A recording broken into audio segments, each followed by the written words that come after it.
How would you describe what practice was like today? What was the focus?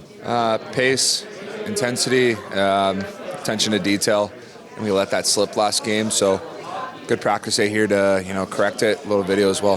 What's the process of turning the page? You mentioned video, but at what point in practice are you not so worried about what happened last night and eyes on the future? I think every guy's different. Me, watch the video, learn from it, see what we did bad, turn the page. Can't go back and correct it. All I can do now is just go forward and clean up the mistakes that we made. What's made this team so good at bouncing back? I think part of that is just turning the page on it, right? That's done with.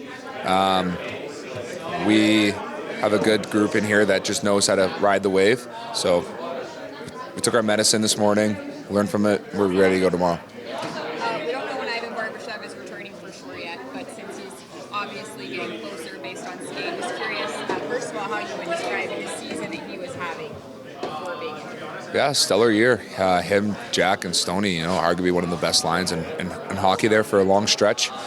We've missed him, but, we wish him all the best for his health first, and that's just how we are as teammates. And when we get him back is when we'll get him back. And, I think it's tough to expect him to get back right to his form that he was in before the injury. And in saying that, I think the guys that he's playing with will also help him get back to where he needs to be, whenever that it may be. As a physical player yourself, he obviously plays with a lot of physicality. I guess when a physical player like that is returning, what's the biggest, adjustment that you make? What gets you into a game? Every guy's different, right? Some guys, maybe if you tiptoe, you need to get hit to really get yourself into I got to wake up. Sometimes it's giving a hit. Sometimes it's, making a pass. Just the little things that get yourself into a game. So every player is different in what they need to do to get themselves ready.